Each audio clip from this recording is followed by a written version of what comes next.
interviews with our members all over the world, finding out how they're coping during the coronavirus pandemic crisis. In this one, I'm going to be talking to Marie O'Neill and Aideen Hopkins of Expatriate Relocations based in Dubai.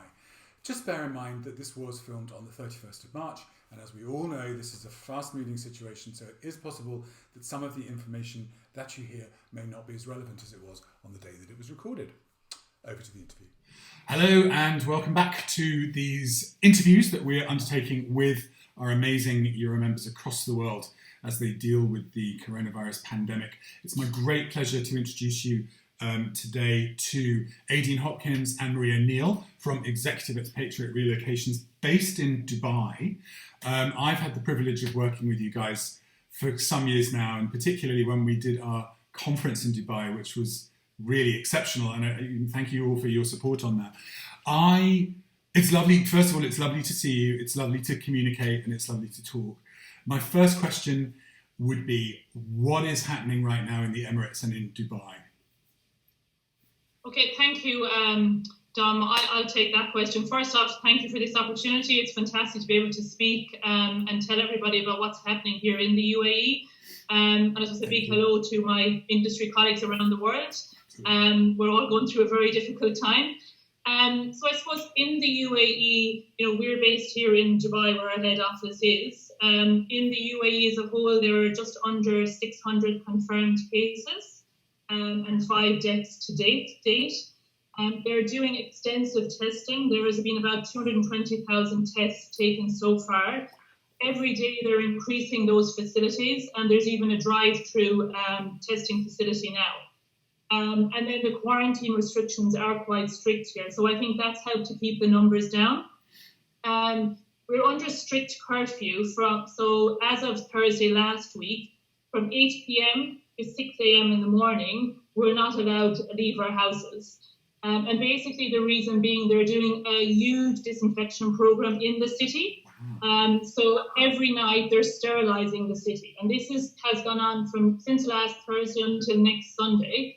If you need to go out during those hours, you basically have to go online and get request a move permit to be able to go out. And actually, it's quite an easy process, and you get approval within 10 minutes, but it has to be for an essential case to go out. Also, they have issued or basically announced a lot of strict fines and laws around COVID-19. You're only allowed to have 3 passengers in a car. If you don't take a test, you're fined. If you don't notify the authorities that you are sick, you're fined. So they are very strict here. Fines range from £100 to £10,000 and also possible jail sentences. Also in regards to social media, if you're spreading rumours, putting anything in social media, they're coming down quite strict on that.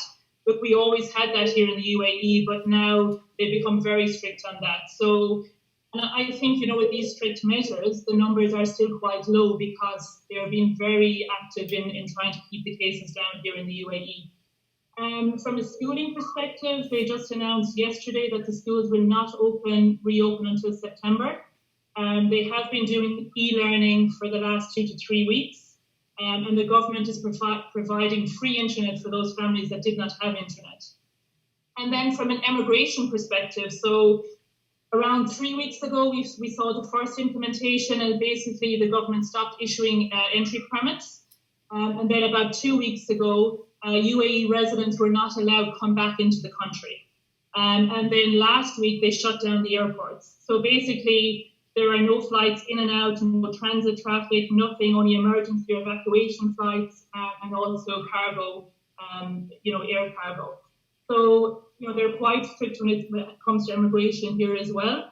If you're in the country on a visitor tourist visa and it is expiring or has expired, there won't be any fines. If your residency visa has expired since the 1st of March, then they're giving renewals for 3 months on those. So that's basically kind of a quick overview on what the current situation here is in the UAE. Thank you very much. That is fascinating on so many levels. I mean, the response has been fast and hard. I'm incredibly impressed with the disinfecting of the city. I mean, I haven't heard that anywhere else. Mind you, to be fair, I have sort of subscribed to the hashtag stop watching the news for the last few days, but that is incredible. So the permit system, you go online, you fill out the thing, you say where it is you've got to go. They're doing a very similar... Yeah. 10 minutes you'll be issued with if you're allowed to go out or not. And with the disinfection program, they're even going to people's houses. Amazing. I had a friend 2 nights ago, they were outside her house disinfecting her front door, her car, all around the car area. So they're covering the complete city, which is amazing. They have drones as well, men out, with hoses disinfecting. So, they're taking some very strong measures here, which is fantastic. And is that across the Emirates? I mean, is that same sort of focus also in Abu Dhabi and Sharjah and the other parts of the Emirates? Yes, it is across more so Dubai and Abu Dhabi. I suppose that's where it is more in the media. It's been announced and spoke about more. Right. But they're carrying this out across the UAE and all the Emirates, but a higher focus in Dubai and Abu Dhabi for sure. And just from the point of view of, day-to-day life, I mean, Dubai, like everywhere, thrives on trade, but particularly, the social life is built around the hotels, the malls. That's all stopped, right? That's all stopped. It's like last weekend was actually like a ghost town here. Really? It really was. It's unbelievable to see a city that never slept is now, asleep. And at night time, I've seen pictures of Sheikh Zayed Road, which is one of the busiest roads in the world, dead.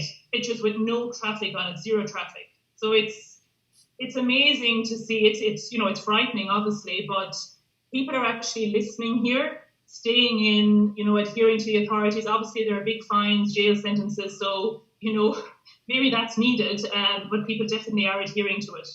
It's very interesting how, again, just talking to other people around the world, when you compare the cultures of different societies, like the collective cultural societies against the very individualistic society, Dubai, in a way, the Emirates are proving themselves to be a very collective. People are doing this together and really respecting it. Exactly, which is fantastic. Fascinating. So tell me, moving on to how, obviously you're all working from home. How was implementing your business continuity and getting all of that sorted out? So it's a huge challenge. Yeah, so I'll take that question, Dom. Thanks. So we initiated our business continuity plan back at the beginning of March. So, as a Euro Quality Seal holder, we have a very robust plan in place, which over the years has been tested regularly. But I think I'll be honest in that probably like many other companies, our plan has always been around short-term disruptions, power outages, flooding in offices and inability to get in there. But I think this is unprecedented. We're looking at possibly a long-term disruption to business. So we've had to be very agile and be able to adapt quickly, because over the last couple of weeks, the measures and precautions that have been put in place, they have changed rapidly. And at times what has been a challenge here is communication. So as and when, measures are put in place at a government level, often, these are first put out to people via the media. So at first they come out in Arabic, they're then translated into English, they appear on English media, open to interpretation. So we find that things are happening and then 24 hours, 48 hours later, there are clarifications out there because of misinterpretation of the rules. So we're having to adapt to everything quite quickly. But certainly I think we probably took quite a stepped approach to our business continuity, in that step one was very much just following the government advice. So things like making sure that all staff and consultants were trained up in relation to hand hygiene, respiratory etiquette, everything from making videos and sending it to staff, demonstrating how to take care and do all of that, to having things like hand sanitizers available in cars with gloves, masks, and everything that was necessary. I think we then moved on to a second step where we just retested all of our capabilities. So just making sure that our technology was aligned to our business requirements. So sending people home, unexpectedly to go work from home, make sure that they were able to access our system. We work with Relocation Online. That's our portal. And so very much, talking to Ron over in the States, making sure that their business continuity was in place as well and there to be able to support us. And so that was fantastic having his support as well. So, from there we did things like call cascades, making sure we could get hold of everybody in an emergency. We were lucky, all of our staff already have laptops. So there was no need to go out buying hardware to support working from home. That was already in place. So again, we've been able to adapt to that quite quickly. And then from this Sunday, people are working from home. So again, the government restrictions there are that only 30% of employees are allowed to go to the office. So the majority of people are working from home with some key staff as and when necessary coming into the office. We then did things like social distancing, so making use of meeting rooms, for example, and just putting people into meeting rooms so that there was that distance in place. Also quarantine, so very early on, people coming in from high-risk countries, we asked them to self-isolate for 14 days before we would provide that face-to-face service.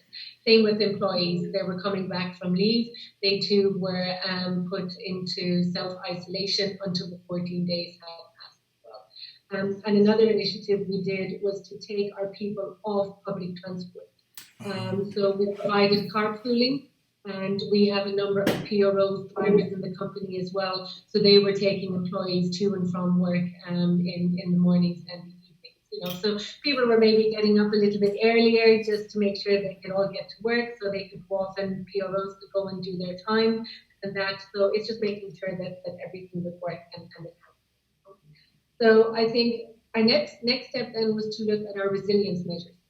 So we've been doing a lot of cash flow scenario planning. And then updating our risk assessment. Back in December, we sat and did a risk assessment for this year. COVID wasn't even on the map at that stage. So we've had to update that, agree what treatments we will put in place, and more importantly, what the trigger points will be for those treatments. So with the business continuity plan, we would have had a disaster recovery team in place, but actually we've gone a step further now and put a core crisis team in place. So that's very much made up of all of the senior management team and some key players as well, so that we're meeting on a daily basis, reviewing that risk assessment, looking at the trigger points and putting those treatments into place as and when they fall due. One other thing that we've done as well, and this is just advice we've seen having been out there on social media, is to create a COVID-19 line item.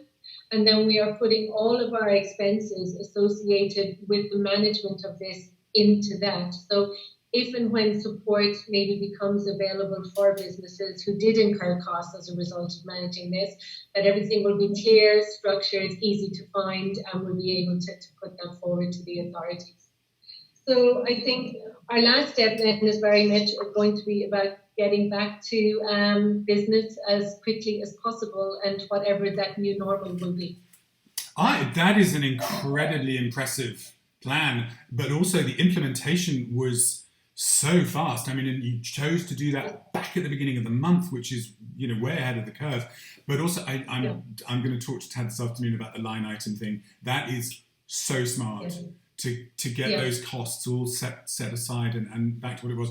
But again, I'm super impressed. That's really, that is what business continuity planning is about, as much as it can be, because obviously... As it can be. I mean, we still have to adapt and change things, and even with the line item for COVID, it's not just expenses.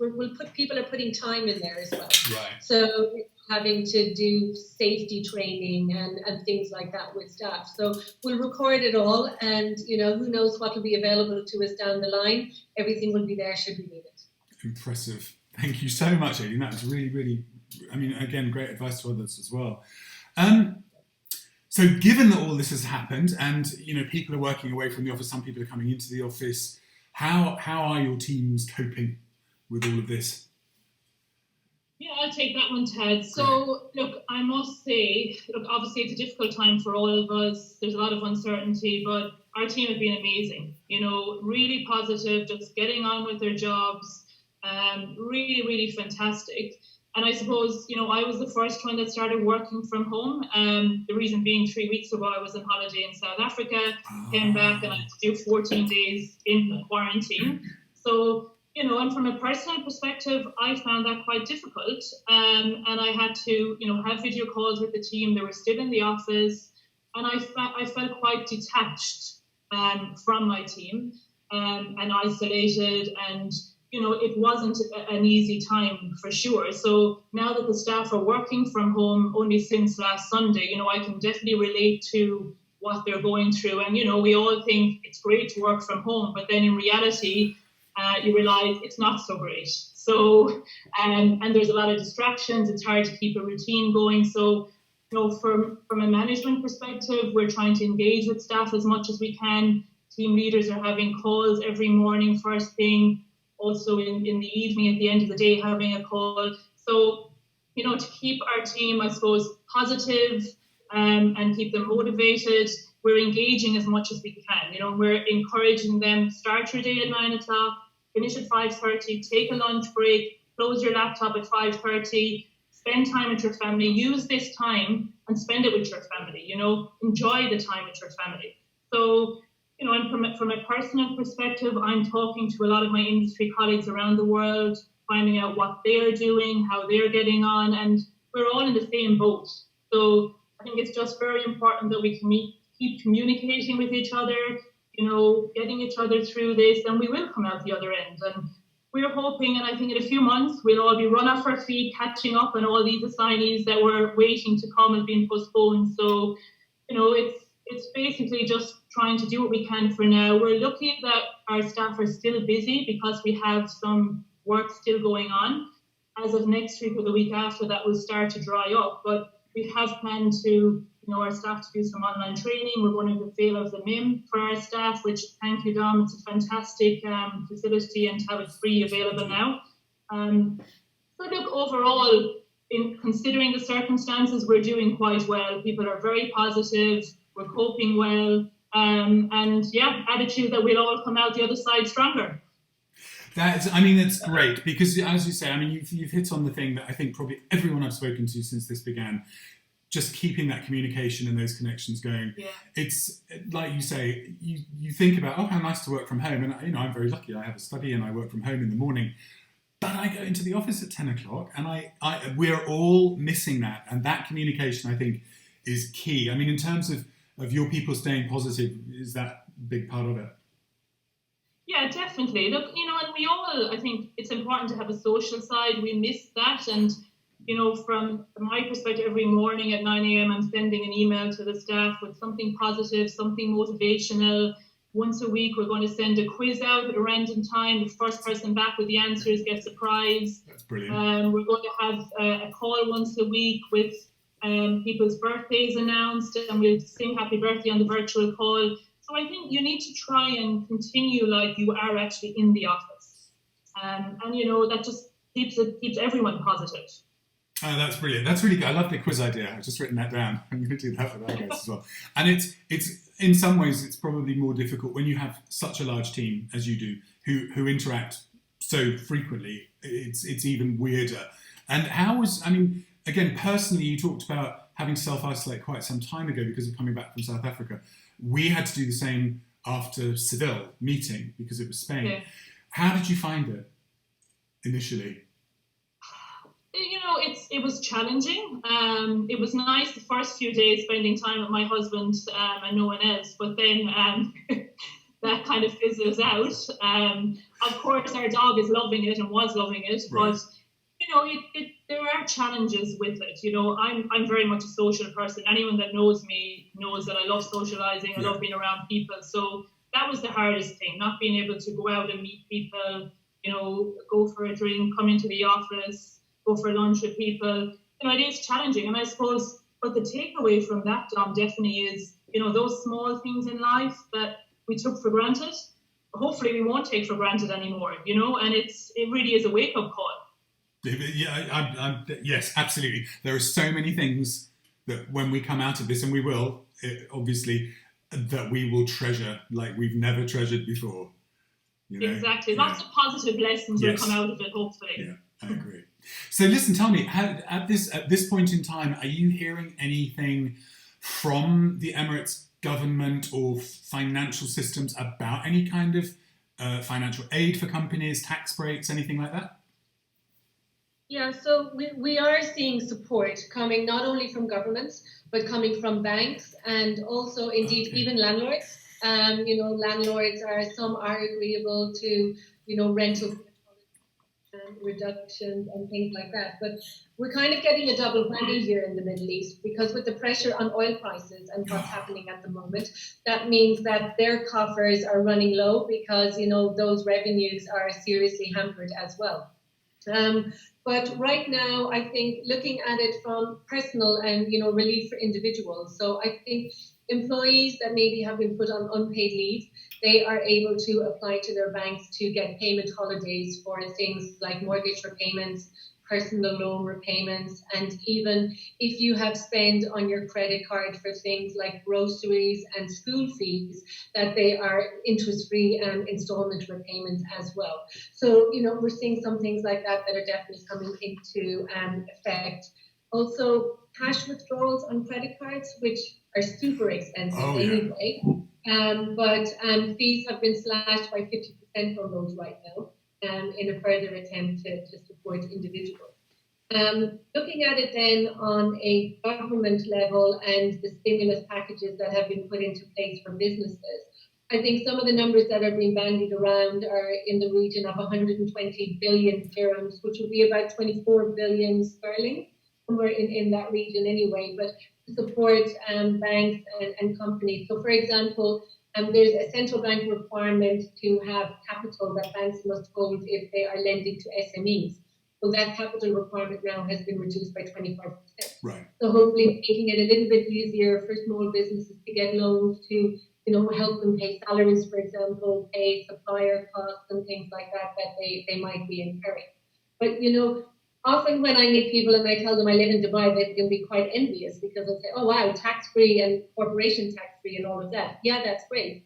But now we're going to see a downside to that because we don't have things like unemployment benefit, job seekers allowance, carers allowance, or any of those things. And I think you see in the UK, there will be support to companies to pay salaries, for example, That support isn't here and, potentially won't be here. So I think whilst businesses will certainly struggle, I think there will probably be a huge social impact as well, because people who lose their jobs, they are not going to have any form of income available to them. So there will be a lot of hardship, I think, over the next coming weeks and months, particularly for vulnerable people and those that may be in a low-pay sector and have been placed on unpaid leave. And I mean, just a quick question. That's just something has occurred to me. I could be wrong, but are there rules around unemployment and residency in the Emirates? Yeah, so in order to be able to live and work here in the UAE, you must be sponsored. Okay. So that's usually through corporate sponsorship. So your employer will sponsor you, or as a family, husband or wife, you will sponsor your spouse and your children. So, I think right now there are people that, yes, have been stuck here as a result of the border closures. But again, the government has announced that, there won't be fines for those people. There will be support. We're still not quite sure what that support looks like, but certainly there will be. And I think from the 1st of March, anybody that is on an expired visa, that will automatically renew now for a 3-month period and may be subject to further renewals as well, depending on how long this goes out. Yeah. But I think labour laws here, the labour laws were first written here back in 1980 and have never been updated since. However, since the 26th of March, there have been a new raft of measures that have been issued just on a temporary basis whilst people try to cover this. So, for example, there was never a working from home policy that just didn't exist.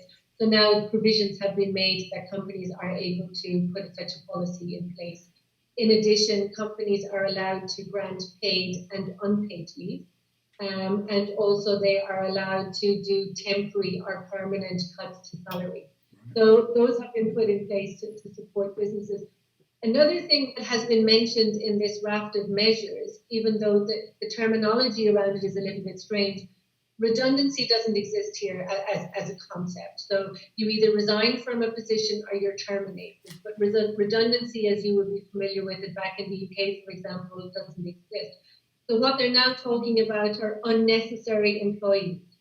So these measures are talking about those, and what an employer can do is register those unnecessary employees in a labour market system so that they may then be able to rotate into another company that is hiring. So, for example, some companies that are hiring right now would be healthcare, pharmaceuticals, online deliveries, and supermarkets.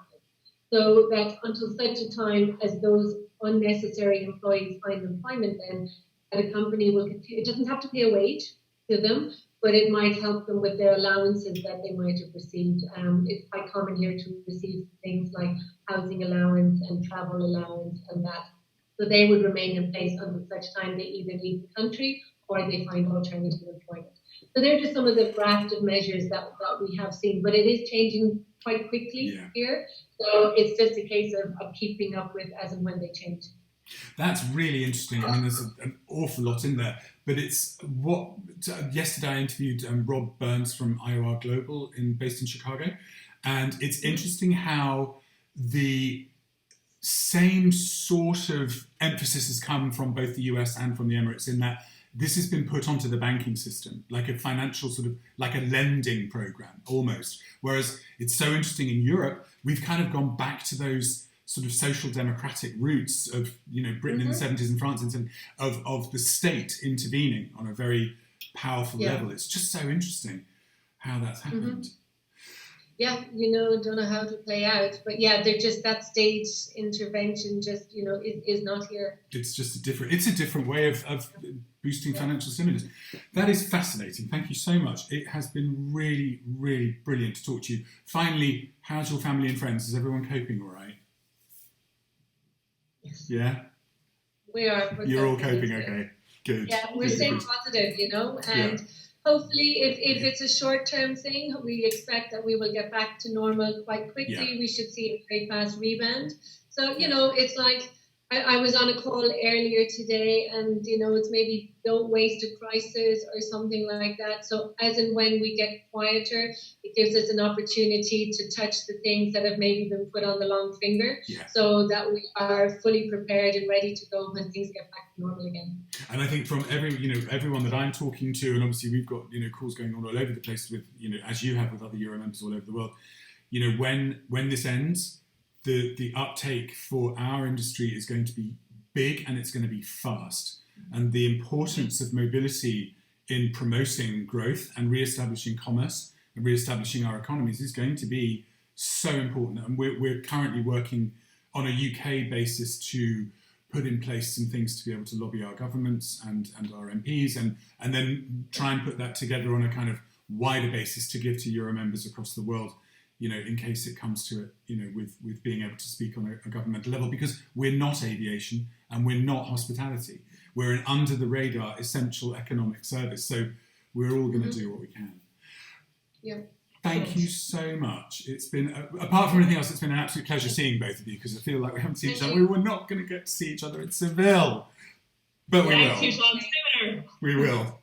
Listen, thank you again. I really appreciate it. Stay well. And thanks for the opportunity. Stay safe. Oh, no, every time. Thank you so much. Stay well, stay safe, and all the Take very care. best to everyone on your Thanks, teams. Right. Take care. Take care. Thank you. Bye. Bye.